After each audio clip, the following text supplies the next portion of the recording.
How is everybody doing today? And welcome to Horror and Stuff. Today, we are continuing with our reviews of as many 2024 released horror films as we possibly can. And today, we are talking about Destroy All Neighbors. This was a really interesting movie. It felt like a mix between the movie The Voices, Evil Dead 2, and trying to use humor in the same vein as like Reno 911. This movie has more passion than an evangelical preacher, but less depth than the phrase live, laugh, love. And it's a real shame because this movie actually has a lot of really strong moments in it. Those scenes that make you go, hold on a second. Is this a masterpiece in the making? But by the end of the movie, you definitely know this is not a masterpiece. But the moments that do draw you in are so good. This movie has aesthetic appeal. It has amazing talent. And it has a vibe that you just want to love. But what really holds this back is the structure of the story. And then dialogue that once the initial joke is over, it doesn't really go anywhere. It doesn't do anything.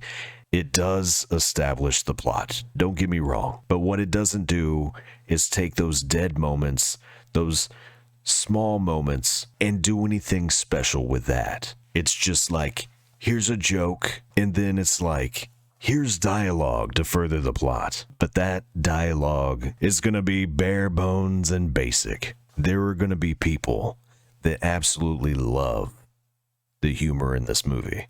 It's not my kind of humor. It's just not for me. If they could have just tightened up this dialogue and gave me something to latch onto, something to make me want to keep watching every moment, but I didn't. I got bored multiple times watching this movie, and I know that about myself. I know that I get bored super easy, but you gotta keep me in it. Come on, guys. You gotta keep me focused. The main character reminds me a lot of Ryan Reynolds in The Voices, but it's not as good of a character. So when I'm sitting there looking at him, comparing the two, if you're not as good, you're not as good. But who is as good as Ryan Reynolds, right? I understand. But after that breakdown, I do absolutely recommend this movie. The aesthetic of it, the talent, the passion that you can feel while you're watching this movie. You can just see it in the performances of every character in this movie. It is now streaming on Shudder, so please give this a watch. But the movie is just missing something that just gives you that spark, and you go from having a good movie to having a legendary movie.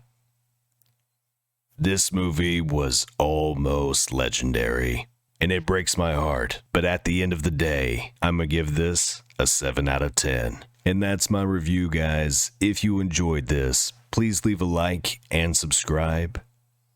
And if you don't want to, that's fine too. Anyway, y'all have a good night, and I'll see you later.